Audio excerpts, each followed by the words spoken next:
dice. You never know if it could change your life. Take a chance, you need the wrong or Hello, everyone, and welcome back to Dungeon Master of None. I'm Dungeon Master Matt. Oh, sorry, I thought we were doing our thing. Do the thing. Sorry. I got really excited. Now do the thing. Off. Do the thing. I'm Dungeon Master Matt. I'm Dungeon Master Rob, and we have a very exciting opportunity event. Our very first repeat guest, Alex Clippinger, of much fame and renown. Hello. Oh, do you guys have a different Alex Clippinger showing up later, or? It's just you. You're our favorite. We do have a two-time guest challenge going for you that you'll get after successful completion of this show. Thanks, man. Yeah, I was gonna say, wait, am I really your first repeat guest? That doesn't seem right. You could have probably repeated much better guests by this point. Well, better maybe. I don't know. Probably not. There are people we probably could have had on a second time, but we're not very organized. So anyway, I'm gonna say. I'm gonna say it's an honor, maybe a dubious one, but you were one of our early guests. I'm pretty sure that when we recorded with you last time, we were both still recording on like blue snowballs, and didn't have. We were really bootstrapping it. Not that we're fancy now, but we have real microphones. We're professionals. Oh, hey, you moving up? You guys got a you got a Patreon and stuff now. We do have a Patreon, yeah. Seems like it's going great, which I'm very excited for. Thank you. Yeah, it's a long time coming, but hey, get this, fellas, guys, dudes. I'm here. I'm listening. I said this to Rob. I forgot to send this to Alex last night. Is that it's happened before and it's happened again. Wizards of the Coast continues to leak what the next books are going to be by accident on Amazon. Okay, you saw this. So we're getting a Feywild book. We're getting another Magic the Gathering crossover. This one's Strixhaven. I don't know if I'm saying that right, but that's how I would say what we're getting. Strixhaven. Yeah, actually, this is a timely recording. Anything we want to say about that? Do we have any observations, comments? This is a late-breaking leak. Yeah. And when it comes to the Magic the Gathering stuff, I mean, head empty. I don't play Magic the Gathering. I don't think I have Ravnica. I might. But like I have really no understanding or comprehension about the lore, about the history, none of it at all. But the Feywild one, I mean, that sounds good. I like that. I think a lot of people have been expecting and really hoping for that for a while. Yeah, I'd fuck with a Feywild book. That sounds fun. They've been making they've been fleshing out the Feywild in a lot of ways, and it's a lot more interesting than it used to be. We bought and reviewed Ravnica. Matt, I think, has played more Magic the Gathering, more MTG than I have, but I'm kind of like you. I've played it. I like it in theory. I don't have a lot of experience with it, so my response is just a big old shrug. We'll see. Strixhaven's all about like Magic College. So I mean, I like a Magic College. But, Dungeons & Dragons is a game where, not everyone's like a wizard or whatever. Right. Magic the Gathering is a game where everyone's like a wizard or whatever. So, I'm sure they'll find ways to make it sort of interesting. But again, just make up a new world. Well, that's a good segue. Alex, for speaking of making up new worlds, that was the implication. For real Dungeon Master of None heads will remember you from years ago, whenever we interviewed you before. But do you want to tell the new listeners who you are, what you do, and then maybe what you're working on right now? Yeah. So I mean, like last time we talked, I think it was like called the DM's Guild grind or like grinding on the content on the DM's Guild. So that's where I got my start, is writing D&D content back in like 2017 on the Guild. Did that for a few years, and now I can't talk about anything I'm working on because none of it's on the Guild anymore, and it's under contracts. I mean, there's obviously some public facing stuff, but Yeah, unfortunately, I don't get to talk. I don't get to talk about a lot of stuff that I would really like to talk about. Just suffice That's cool. to That say, means you've moved up. Right, Yeah. I'm extremely excited about it and very passionate about it, and I'll continue to be passionate about it sometime in the next year or two when I get to say what it is.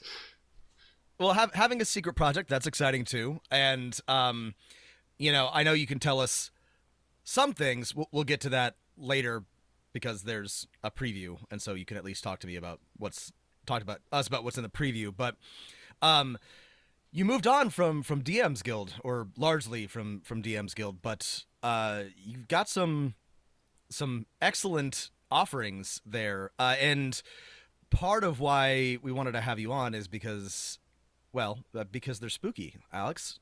And it's been a spooky month at Wizards of the Coast and in the Dungeons and Dragons world. There've been obviously the release of Van Richten's Guide to Ravenloft, and I kind of wanted to get your take, hot or otherwise, on that. How are you feeling about this direction? It's funny because I I did get the book on D&D Beyond, and I thought, okay, well, man, I'm doing this interview. Like, I better look through some parts of this. I better kind of formulate some opinions about the book and about like the horror genre and like horrors and horror and RPGs. And then I listened to your guys' 2-part, and you killed me. You ruined me. You said all the stuff I was gonna say. I'm broken as a human being. Well, no, we were hoping you would come on and agree with us. So yeah. that's Oh yeah. But I mean, genuinely, you're obviously a fan of the genre. Like, just aside from this, and I was really excited by what they did in Domains of Dread, but it's exciting to see, I guess, horror be given a fair shake. I think, especially in Dungeons and Dragons. Obviously, you've got Cthulhu and other things, but it's always been, well, it hasn't been particularly well done in the past, in my opinion. And sure. Yeah. This was a strong step. I mean, I like the horror direction in general. I just think I like kind of what this direction represents. For D&D, where you've gotten your player's handbook, your DMG monster manual, you've gotten your second round where you've gotten a couple more just kind of general monster books. They have really good theming. I do like the themes and stuff in Mordenkainen's. I like how Volos is presented, kind of the difference between the two.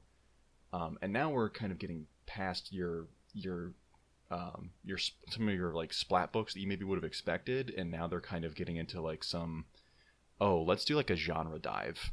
Like, let's do a book on horror. Let's not officially confirmed. Let's do a book where we explore the Feywild, because the Feywild is extremely weird, and we're probably going to get a lot of really good.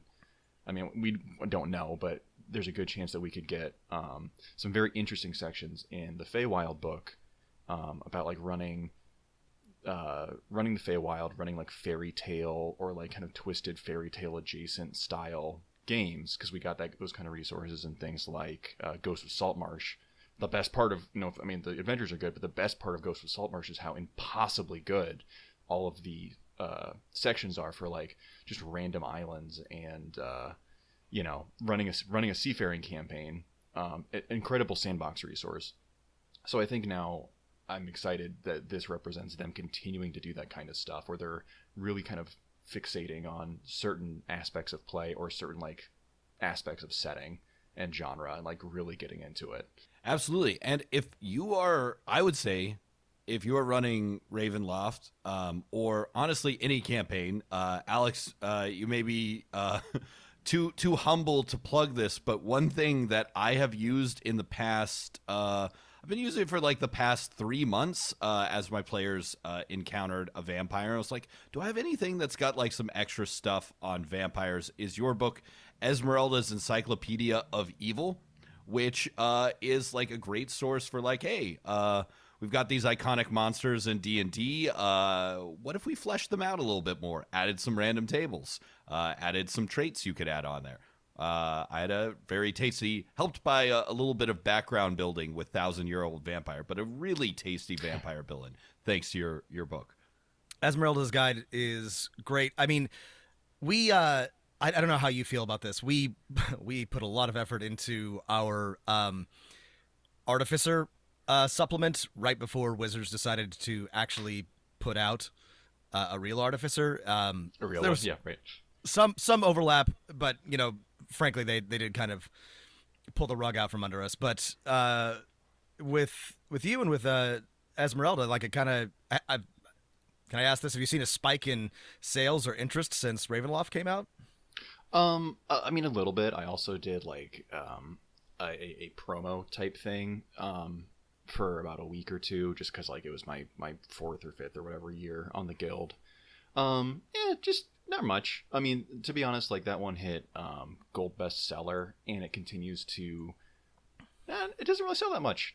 Like honestly, it just people come across it, and it seems like they really like it, but. Maybe I've got the wrong tags on it or something, or I am also terrible at self-promotion. I would not have brought up that supplement if you guys had not. I only brought it up, to be honest, because I've used it in the past month. So yeah. Well, and I've recommended your stuff before. I used your Skullport guide extensively when I was running Dungeon of the Mad Mage. Sorry that you're not good at self-promotion, but we'll promote for you. We're more than happy to make recommendations. Here's a question for you, Alex. You're filling in the gaps for me. We will fill those gaps. Here's a question for you, Alex. Now that you're like liberated from the shackles of the DM's Guild and you're working on things that are like don't have to follow that like specific, license requirements and all that stuff where, it can you could really like work on your own worlds or someone else's world that doesn't fit into the like D&D license, like what's that like is that a lot more fun or freeing finally getting out and working on like projects that are have their own publisher? Yeah, and I will flesh this out. It's different. It really depends on what the project is. It depends on who you're doing it for. I mean, just differences in approach and project management across publishers and across projects is a huge thing. I won't like name specific companies or anything because I don't have my NDAs memorized. I'm not sure even if stuff is out whether I'm allowed to talk about the process that particular publishers and people use. But I had, publisher A, let's say, and part of the process for that one was literally week by week assignments of like, hey, can you write this? Can you kind of knock out this section and this section this week? Here's your red lines and your notes from the stuff you wrote last week. The very next week, you get your next batch of assignments and the stuff you had just written, they're giving you red lines and stuff back. I mean, it's just a very constant pace of write a little section, get some feedback, go to the next thing, write the, just over and over and over until it's done. Had not worked on a project with that level of like week by week upkeep. And it's just like once you get into it and like the more weeks you do it, the easier it is to kind of maintain that pace or to, you get a better idea of what they're looking for because they give you that feedback. So it does kind of reinforce, the tone and stuff that the publisher is looking for. It's a very different, just kind of a different approach. And then I had, let's say publisher B, where it was a very, very big project. And they said, hey team, you're all writers on this. Here's a list of assignments. Claim what you want. Go off and write it.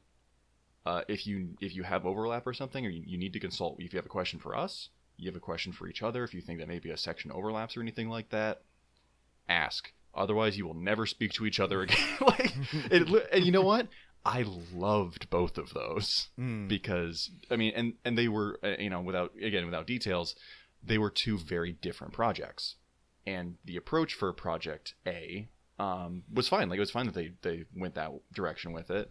And then for Project B, the nature of the project was, yeah, it's okay if we all just go off and we claim our assignments and we just go off into our little hovels and scratch on some cuneiform on rocks for a while until we have it.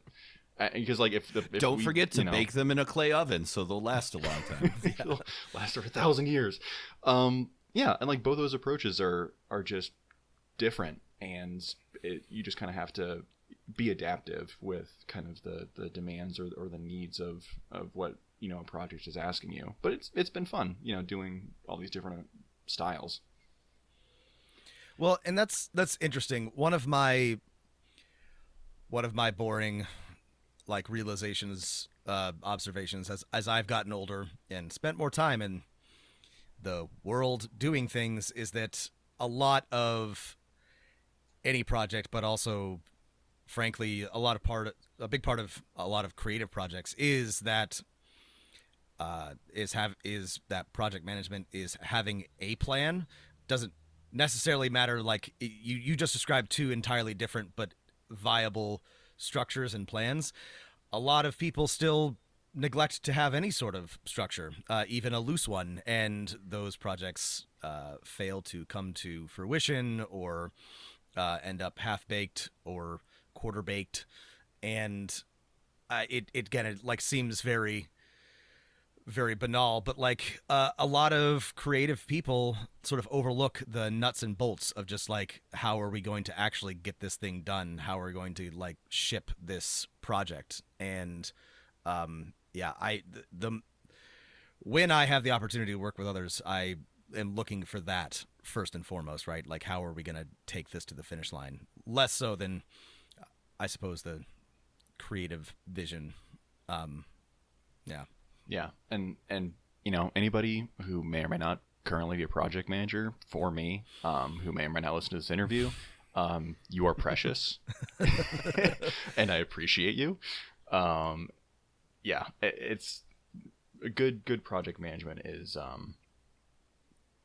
it's worth its weight in gold. It's an incredibly important aspect, and being able to recognize not only like your own management style, but maybe like adaptations you need to make based on like what the project is or who the team is just, I don't know if that's a skill that I have, but the people who do, incredible. Thinking about that, like, I think it goes without saying, Alex, you're a particular hero of ours and of many of our listeners in that, okay, just hold on, just really, hear me out. Really greasing me up here. Okay. yeah. Okay, we're this one's fans. gonna be a bad question. No. It's just like you're a person who's like plays Dungeons and Dragons, DMs Dungeons and Dragons, and then like, hey, I've got all this creative energy and like drive, and you wrote some stuff and it did well, and you like did a thing on the DMs Guild, and then did lots of things, and they've done really well, and people really respect like the creative writing that you create. I ran this was early on in the pandemic, one of your adventures, I think it was like Sharn by Midnight or something like that. It was a murder mystery. Absolutely loved it. Players got a hoot out of it. And so you've done that, and you've done just all these other projects, but you've tiered up, right, in your creative output, in that you've gone from writing on the DM's Guild to like working on all of these secret unnamed projects and like big Kickstarters and other publications. I just wanted to know, like, since our first interview, we talked about, that DM's Guild grind, like, how did you like level up as a creative Dungeons and Dragons RPG writer? I'm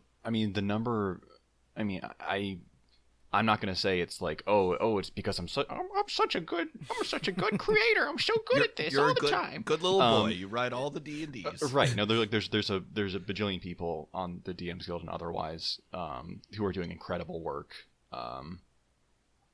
in not just D&D but like the RPG space in general. And like I've actually kind of thought about it, like, how did I end up here? Like, what the hell happened? And honestly, a lot of it is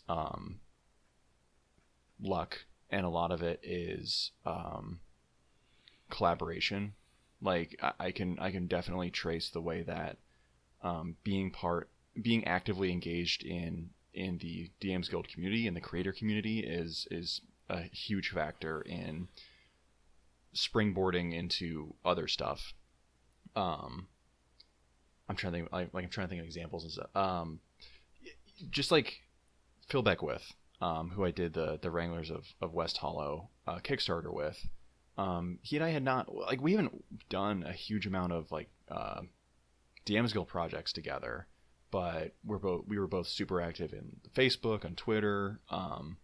We wanted there to be a DM's Guild community, and we wanted to be part of it, and we wanted to have this very active and encouraging community of creators who are trying to constantly collaborate with each other, who are trying to be excited about each other's projects.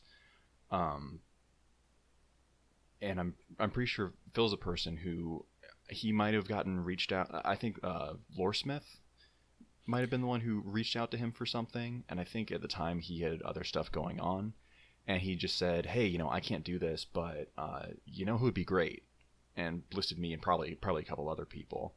And ended up, they ended up reaching out to me and asking if I wanted to be involved. And, now I've done like a couple things with Loresmith. And it's just, that's kind of the story constantly, is people because you make an effort to be part of a community. You put yourself out there. Yeah, I'm just like, I feel like I'm losing my train of thought. No, that's exactly right. I think that's part of, that's the strategy we've pursued. And I think it's why we're at all like moderately successful as a podcast, is that we try to be a part of the community. We try to have other people on. We try to give voice to creators and be a part of the community. And I think that when you're small, or when you're, working in such a, RPGs, D&D, it's still a small community. It's still a small group of people, relative. And being a part of that community is, I know that's your approach, and we love and respect that about, how you work. And I think that's exactly right. I think that's a good lesson for anybody, like anywhere in their creative career or just pursuits, is to be involved, to reach out, to collaborate. I'm going to ask you about your project, but I wanted to circle back to horror just for a moment, because if you listen to the podcast, Matt and I were tickled about all sorts of things in Domains of Dread, but neither of us are big-time horror heads. We're not, neither of us has a Shudder subscription or anything like that. Neither of us have shelves full of like 1970s and 80s VHS movies we consider classics. Okay. So far we're still in the same boat. Okay. There are a lot that I like. I'm a big baby and I get scared very easily. And so my appetite for horror is high, because I like a lot of the things. I like the suspense. I like that there's usually a mystery or a puzzle to solve. I like monsters, but I don't watch that much, and I don't experience that much. And so I wanted to talk to you about it for a couple of reasons, because we talked at length in a few episodes about how to run a horror adventure, and how I think we said a lot of people get this wrong, and that it's challenging, and people tend to focus on the wrong things. And I wonder sort of, I wanted to get your take on that, about how, especially in like a, an RPG, but like a D&D setting, how do you get spooky? How do you run a scary adventure? So, especially if we're talking about D&D, like, what do you think is the number one, like, short phrase thing that you need to run a horror adventure? And a lot of people might say, like, okay, you need like you might need like a certain genre of horror. You might need spooky imagery. Maybe you need the right atmosphere. In my opinion, especially when we're talking about D&D, the number one ingredient to running a horror adventure is that your players agree to participate in a horror adventure. D&D is 99% of the time a power fantasy, and horror. And horror is about surrendering agency. That is kind of a double-edged sword. It's easy to watch a horror movie and have a good time because you're just along for the ride. Mm-hmm. It's hard to run a horror game because you need to understand that you have like a responsibility there. You are taking players on the ride, and players have a responsibility because they have to be willing to go along with the ride. There needs to be there's kind of a push and pull between the agency of the players, especially when they're playing in a system that is designed to let them overcome challenges. They need to be willing to not default to victory. Yeah, there's a spooky monster in front of you, and if you rolled initiative, maybe you could just fight it out and kill it. But horror in D&D can't just be, this fight was really hard. You know, it can't be. It can't just be mechanically scary, because I could just drop a dragon on someone, and they barely survive. That doesn't make it a horror game. Mm-hmm. Players need to kind of embrace this idea of role-playing characters who are sometimes too scared to know what to do, or who don't default to, well, we killed a dragon, we can do this. You know. Like the number one ingredient is players and GMs recognizing that, and just be willing to.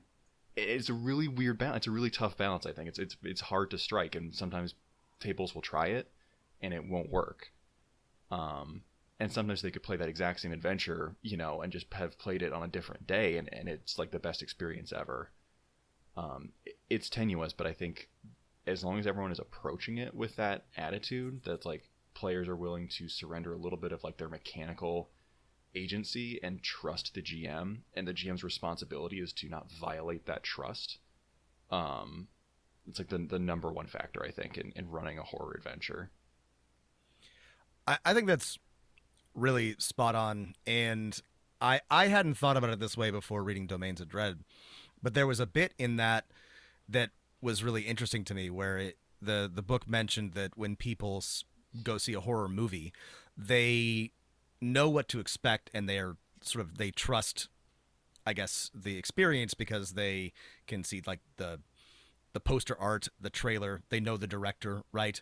And that you need to have basically the same thing if you're going to try to run a horror game, right? You need to make your players need to be aware and invested, and they want to participate in this, and framing it in that way was very helpful for me. And I know that I know that you, all of us, but you especially have been engaging with some what's the word I'm looking for here? I don't know, grognards, who think that the way to scare your players, the way to run a horror game, is to surprise and shock and offend them somehow. And I'm sure you agree, but the thing that I kept taking away from all those really obnoxious conversations was, that's not scary, that's just unpleasant, you know? Being unpleasant. Yeah. A lot of those approaches, what you're going to end up doing is you're going to upset players. You know who's not scared is their character. Because you have, like, if you breach certain things that you shouldn't breach, you take an approach you shouldn't take, you're actually you're derailing the fiction. You are like, if you were pushing, like, it's okay to, like, you can have a body horror adventure or something, right? And obviously there's a lot of aspects of things like body horror that are going to make players at your table go, oh god, gross, ew.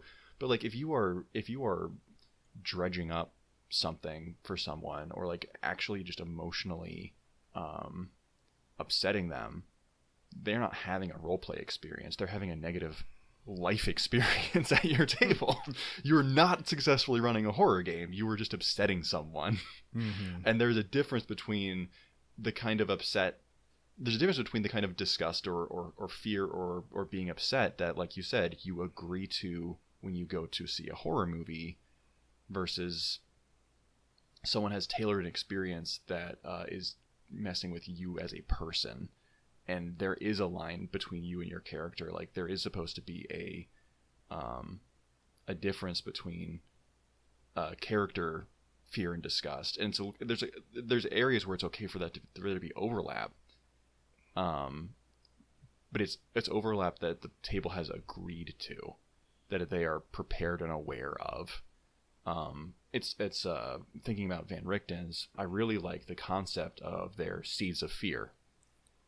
I think that's an incredibly good guideline for especially people who are not experienced running or playing in horror games. Be like, well, how do I this doesn't inflict the frightened condition. I don't understand. It's like, no, it's not about the frightened condition. It's, hey, here's some guidelines of like, this thing scares your character. Just keep this in mind, and like when this kind of stuff happens, like you'll have a guideline for like how your character reacts. You are all building this fiction together, and that there's a very big difference between that kind of guideline and pretending like you're a master of horror online because your players get upset at you. Is just hugely different things. Mm-hmm. Yeah, I think this is like such good advice in that, not everything in a horror game, but a lot of things like sometimes can violate like some basic DMing advice of like, don't like negate players' powers, right? Or don't create a situation where, like the solution isn't like immediate, where they can't like figure it out. And a lot of horror is like, these sort of weird challenges or weird situations or stuff like that, right? If you don't have your players' consent, right, you've just created, not only have you like violated consent and like just truly and deeply upset people, right? But you've also never created that sort of buy-in necessary to have a fun role-playing game experience instead of a awful role-playing game experience. Yeah. One that violates the like one of the basic pieces of advice that we've given on the show since like episode 3. There's a aspect of running horror games that I think a good connection that people should make is placing fiction placing the fiction and the experience first above mechanics. And you do that when you run a horror game, and I say, oh, you're surrendering agency and all these other buzzwords and stuff I'm throwing out. But people do this all the time. It's called the rule of cool. It's, can I climb up on the ogre and like do a backflip off of them? It's like, I don't need to flip to a rule book page and say, oh, I think maybe your movement doesn't let you. People do these kinds of things all the time for the sake of like pulp action, or just because it's cool, or the DM is creating like a magical effect that's not based explicitly on one of the spells in the player's handbook. This happens absolutely all the time at tables, where you just say, okay, well, I'm not going to tether this to like a rulebook page. It's just a better experience for everyone if we run it this way, or it's more cool and interesting to not just have an easy answer, and just apply that same thing to tension, to horror, and just don't worry about it. Everybody's gonna have a good time.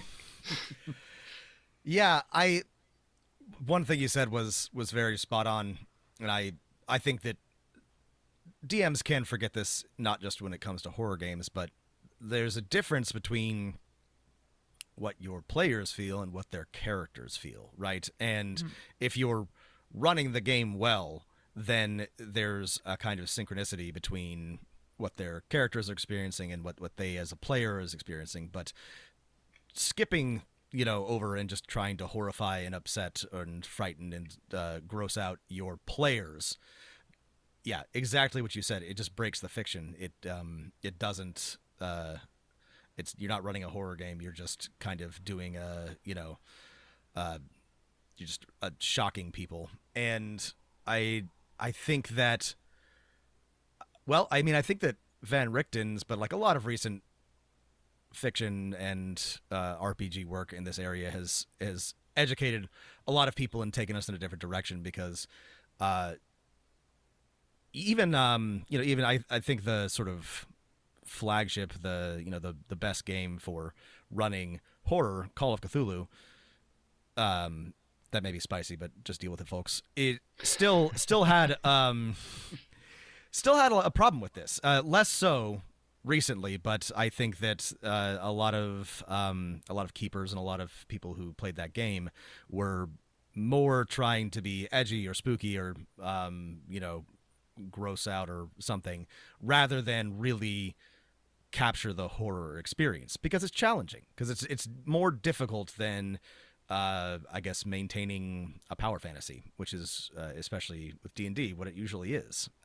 Right. It's a lot horror more fun. Is not just a reverse power fantasy. It's not the Dungeon Master power fantasy. Right. Oh, I get to this version of the game lets me just, kill you with impunity or violate your characters in some other way, right? It's not reverse power fantasy. Yeah. Okay, I do have to ask, and we can cut this if the two of you want. But Alex, you've turned yourself into the gadfly of like D&D internet groups. Excuse me, I'm in recovery. I'm attempting to not go to those Facebook groups as much as possible. You have descended into up the mountains of madness, down into the ninth circle of hell, for our benefit, truly, right? To see what goes on among the like sort of most reactionary like groups of people who are just upset about like anytime, I don't know, any role-playing game company like says something nice or does something maybe a little bit helpful, and then they post angrily about it. I was just wondering if you could share a few gems from your experience mining these depths. Oh no, I mean, man, I feel like probably all the spiciest bad spicy takes I've put on Twitter. Give me a second here. Absolutely, and this is always like a good way to like judge. At least I like it if I know that the worst people in the world are upset about something. You're like, oh, okay, maybe definitely this is a good idea. Oh, look, hey, it's these assholes. They're upset again. Okay, yeah, this is good then. I mean, honestly, the worst, probably the worst part, the greatest existential dread of reading the groups is that it's hard to find, I guess, something that is a standout, as opposed to just reading the same atrociously bad take over and over and over and over and over again.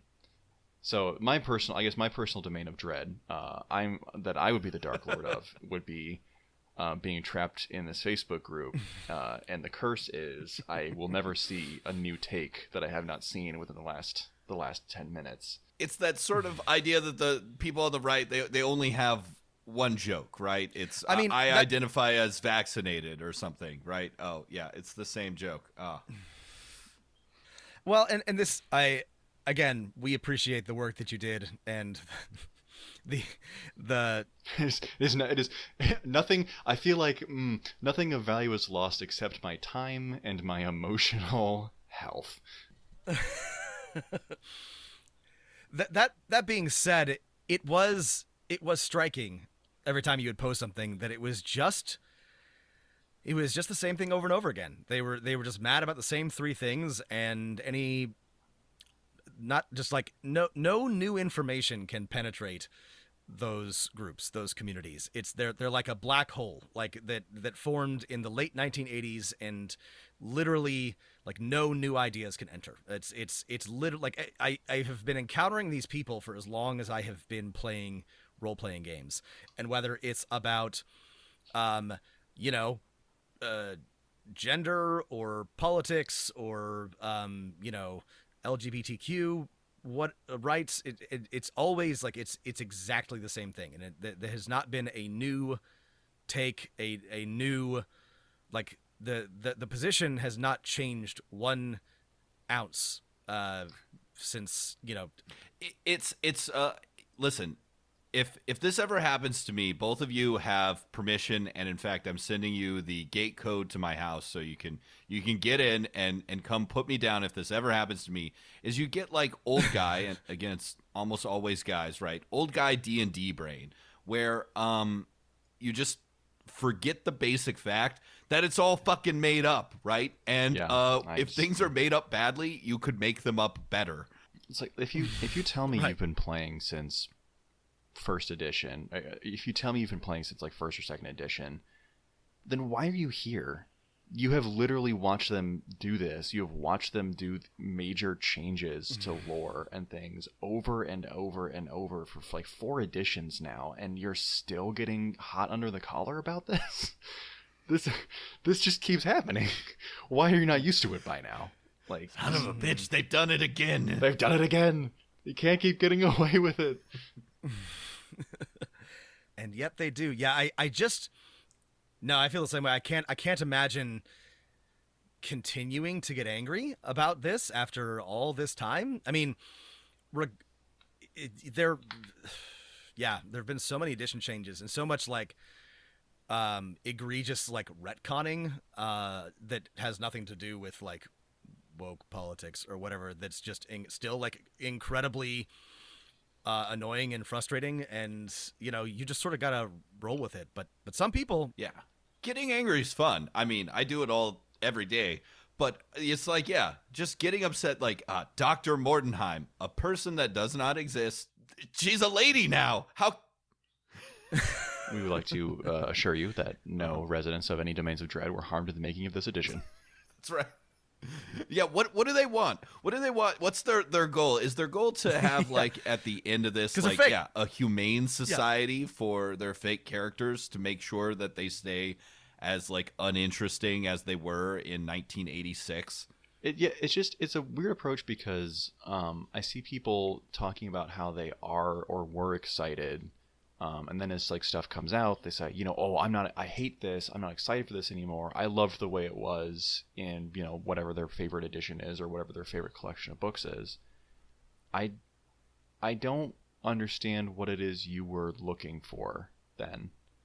If you love a certain depiction in a certain edition and that's what you've always used and you love that, great. What more did you... What were you expecting out of this? If you have your idealized version of something, why are you even paying attention to what 5th edition is doing? Just like the thing you like, I guess, and please don't bother me if I also am interested to see what the new thing is. I mean, the hobby has grown so much in the past 10 years, and we have numbers about this now. Wizards put out a new survey that I forget what exactly it is, and we haven't talked about it on the pod, but I think it was like I think like over 50%. I think the number that I definitely remember is that only 14% of all players polled were over 40. They had different groupings for all these different 5 to 8 year age ranges, and then 40 plus was just its own entire category of 14% of people.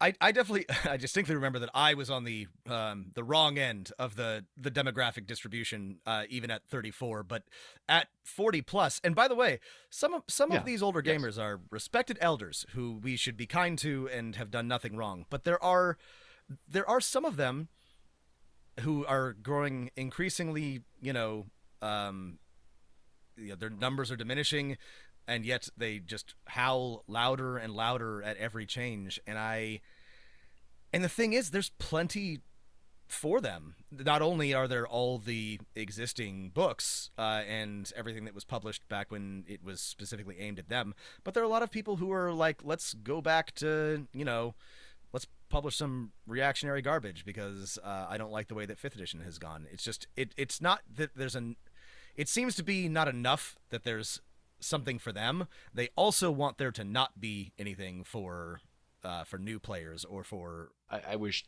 some of them would just relax and just choose to stop engaging with 5th edition. Like I said, if they have the idealized version of the thing that they love, just enjoy that. Just go with that.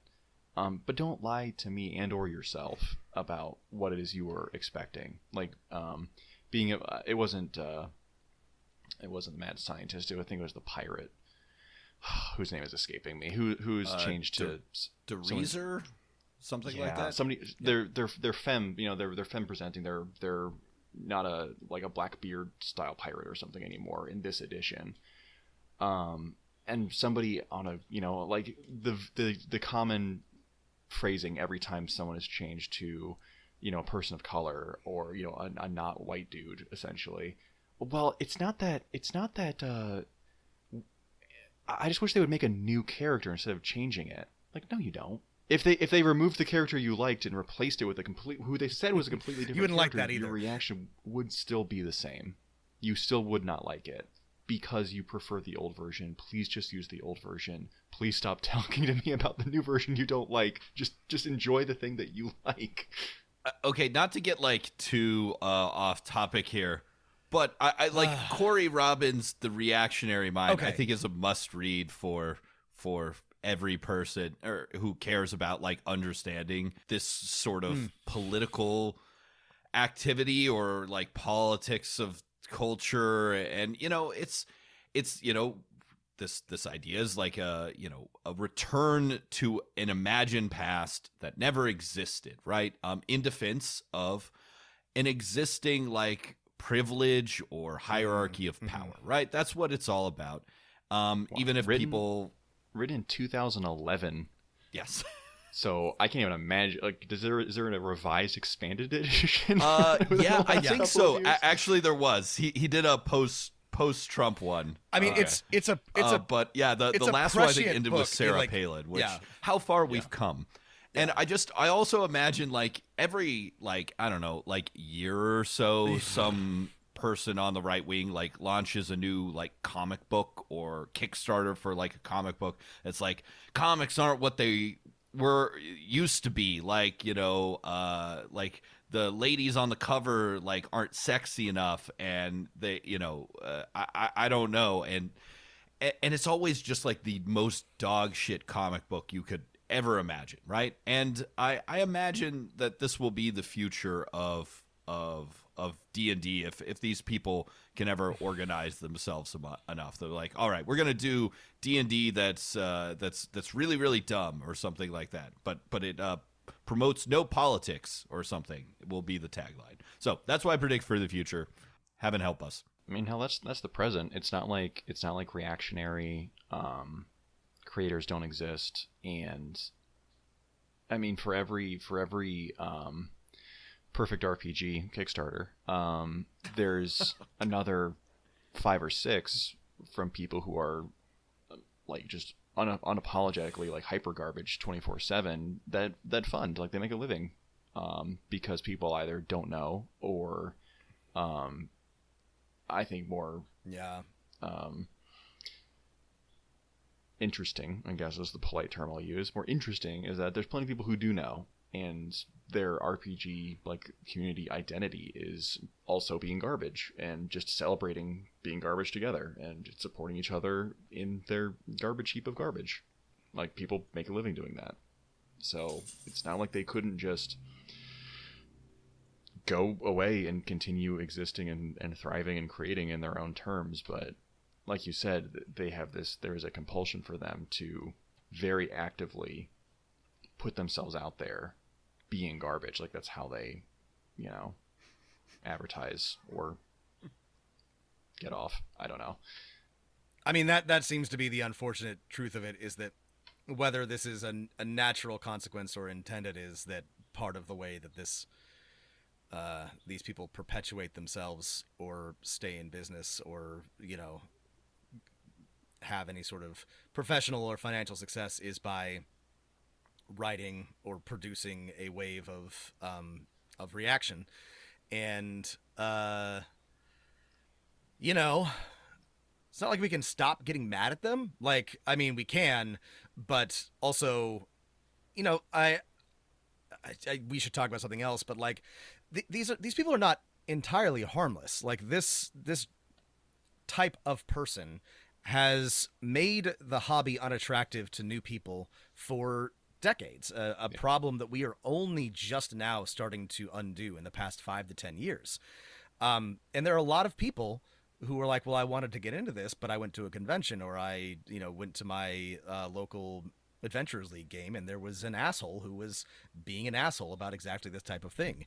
And so you want to ignore them because they clearly thrive on the attention and the controversy. But if Right. I guess it's a bit like Nazi punks fuck off. Like, you just can't let these people. And that's, I mean, I think I might have even said that at one point on Twitter when I was having a grand old time, you know, posting terrible hot takes. But I think something I said was, you know, this isn't really super fun for me. Like, as much as like a comedic sort of, you know, poke fun slant that I'm putting on it. It's not like it's incredibly fun for me to do this.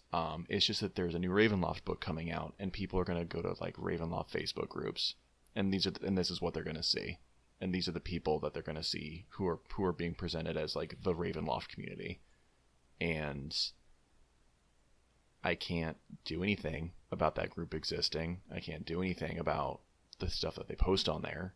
All I can do is make my little yuck jokes on Twitter so that people engage with it and people see it and know that there are unapologetic, horrible douchebags on some of these Facebook groups, but there are also people who are unapologetically calling out how actually ridiculous and terrible they are. It's just like very explicitly saying to people, no. There are some really terrible groups, and we can all agree that they are terrible, and like that's about as much power as I have in this situation. It's just everyone look at how stupid and bad this is. And we've engaged with some. It's been a couple of years now, but some, you know, specifically some reactionary creators who were doing things in a creating stuff that was historically. Sorry, the quotation marks here, historically based, that was particularly egregiously bad. And we also did not enjoy that very much. But, you know, it was important to me and to Matt to be like, hey, this sucks. This is not what the hobby represents. So, I mean, it feels very like useless, but you kind of got to do something. Okay. I want to make sure that we have time to talk about your thing, and I know that you cannot talk about it much, but you are part of a Kickstarter, yeah, I think which the campaign wrapped up right at I think either the 31st or right at the start of June. Okay, well, basically. Congratulations, and I'm sorry that this is useless for fundraising, but it's okay. it's called Eldritch Sands, and it looks very cool. And what can you tell us about it? That's public knowledge. What kind of teasers can you give the fans? I mean, there's a good amount out there on the campaign and everything else. So Eldritch Sands is a project run by Florian Emmerich, or Poison Potion Press is the kind of the publisher name, and it's this sort of like mini setting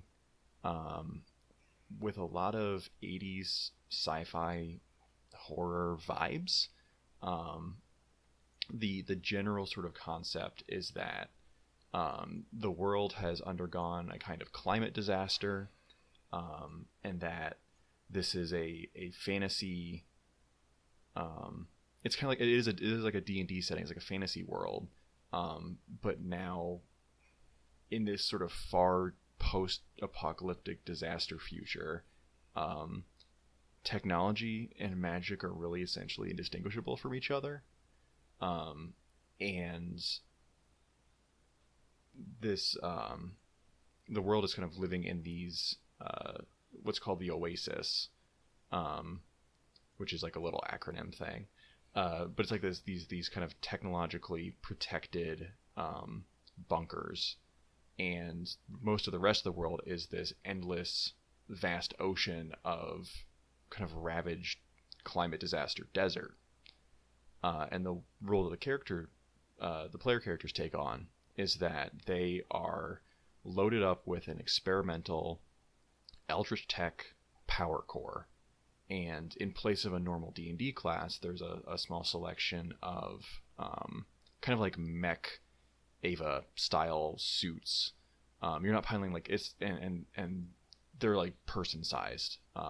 So it's almost like having like a Master Chief-ish style, power armor, or Fallout style power armor type thing. Warframe, or that really cool game that never made it off the ground, Anthem. Yeah. Oh, was that a game that existed? Huh, never heard of it. It was. This is mean. I wanted it to be good. I was very sad about Anthem, but yeah, it's a person-sized mech suit, sort of, but it's magical and powered basically by like a slightly questionable power source from maybe not our dimension that has been plugged into your body. Absolutely nothing can go wrong. Definitely no side effects. You will be fine. Yeah, and all the different suits have sort of different thematic abilities, and then characters also get to install what are called modules, which allow a little bit more customization. And let you kind of swap out different abilities or bonuses or features and things like that. We'll share the preview so that people can follow the Kickstarter, but it's a really cool, like the preview PDF is awesome. It's got an example of a class and some monsters and a bit about the world. It's a very tasty teaser. I backed this. I'm excited to see where it goes. The class system, I just have to say, is like really cool. It's almost, you could use so much like cool Numenera stuff with this setting while like, I don't know, still getting that. One of the things, if you want to like play like 5e post-apocalypse stuff, if you're just like, I'm just a wizard or a ranger, it doesn't feel quite right. And I don't know, the class like armor frames, the suits and stuff, I don't know, they all feel really cool. It all works super well with the 5th edition system. I have to say I was very impressed with that. So I love the artwork and everything. Like Daniel Camerici and oh my gosh, I know I'm losing it. Raluca Marinescu did like the Eldritch Dragon art. A lot of the suit art I think is Daniel's. I absolutely adore the different suit art that's been done. I'm pretty sure the Kickstarter page and probably the preview PDF has. I know it has the owlbear suit because that's the suit that's included in the preview. But there's also the. It does, and it's awesome. It's like a mech. It's a guy in a mech suit that looks like an owlbear, and he's got a big glowing sword. It rules. It's awesome. And a lot of some of the art and stuff was completed before I had either started or finished on some of the mechanical stuff and things that I'd written to be ready for the Kickstarter campaign. And there's a lot of stuff just that owlbear suit art inspired in me of like, okay, well, just based on this picture, like I gotta do XYZ, feature that I think would be really cool, that makes this art feel like it's mechanically coming alive at the table. This is a full, campaign setting with classes and monsters and all that. Like, and it's an ambitious one, right? This isn't to me it's ambitious. This isn't here's another generic fantasy campaign setting. This is post-apocalyptic, sci-fi, horror, biopunk.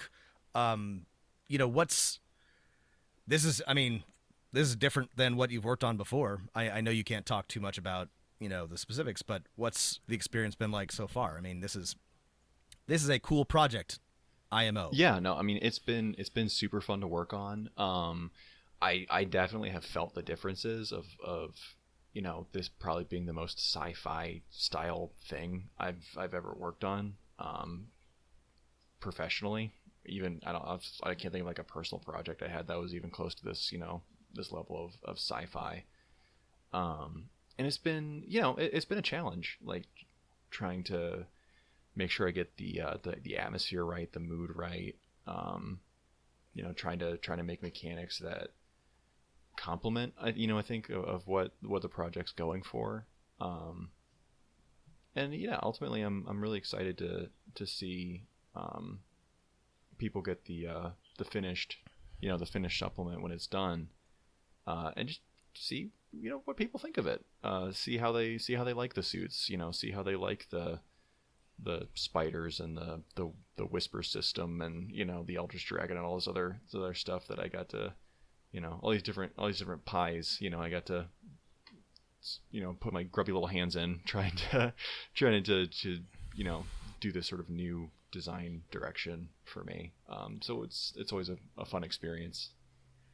This is a question that I had reading through the mechanics of sci-fi battle suits and stuff like that, and I think you've done an excellent job designing something that's oh, I can play 5e Dungeons and Dragons.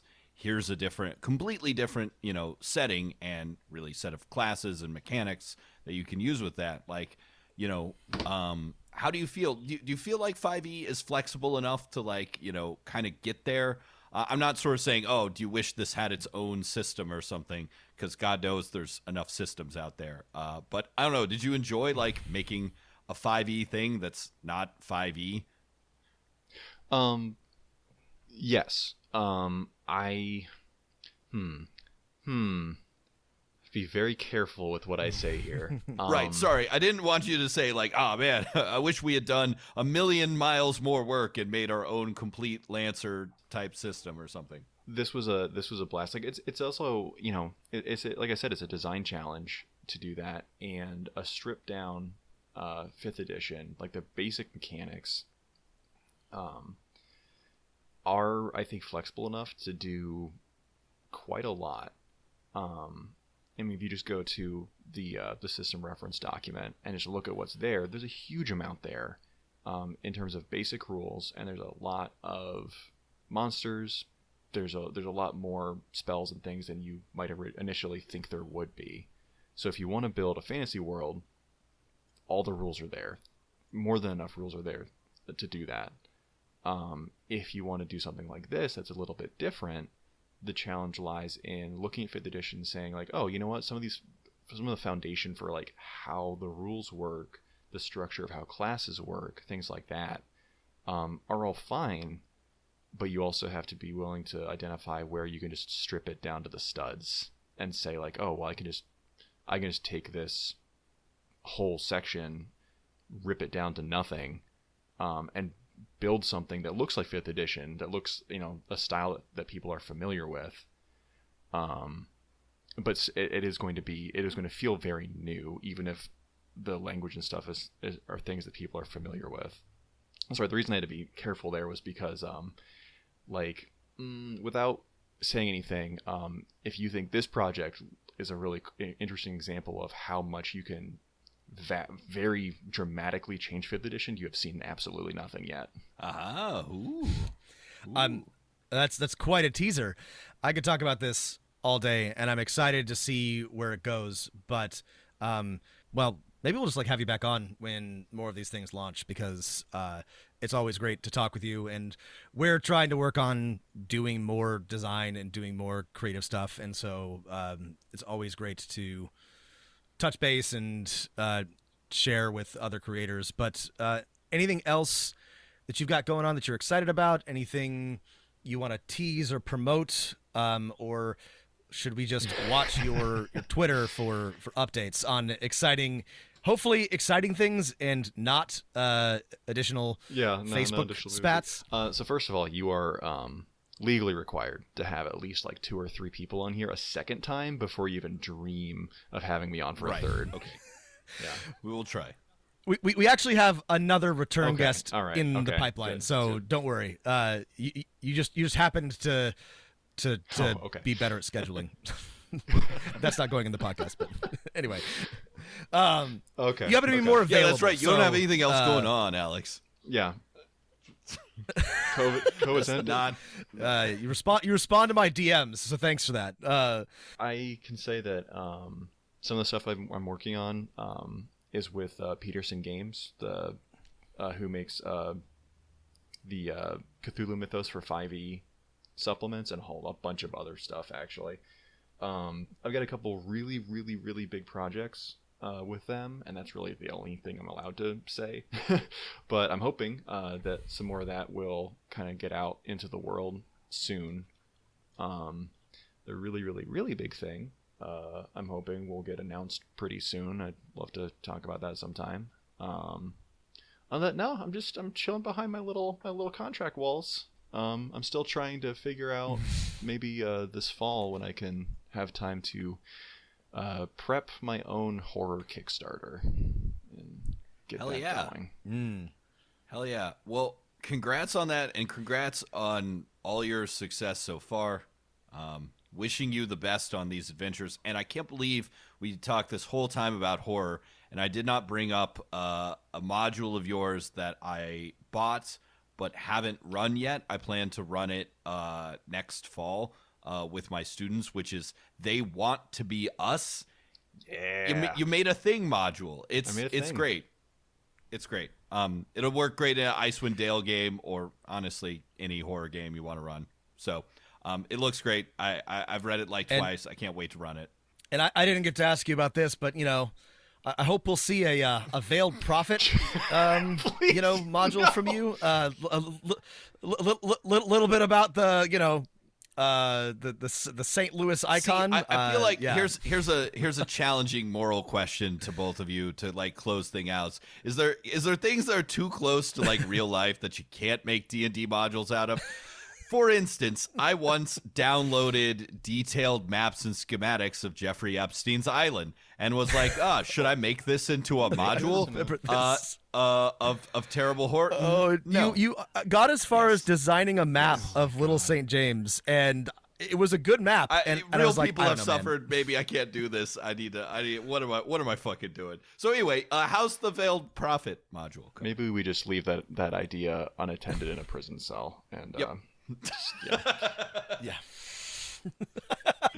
See what happens. And just see what happens to it. Yeah. Wow. Haunted. Well, I guess we'll see you at next year's meeting. Cursed. I guess if yeah, right. goes without saying. I don't think I'm gonna get an invite. Strangely enough. Oh, I thought you were okay. Well, Alex, thanks so much for coming on and talking with us. As always, we'll promote your stuff and definitely let us know when you can talk about new things. We're very, very excited. We're glad that you've moved on and are working on big projects, and we can't wait to see what comes out of it. I really appreciate it. Excellent. Thanks, everyone, for listening. And Rob, do you want to say the outro thing? I'll say the outro. Thanks again, everybody. Thanks for listening. Stay healthy, stay safe, and keep rolling them dice.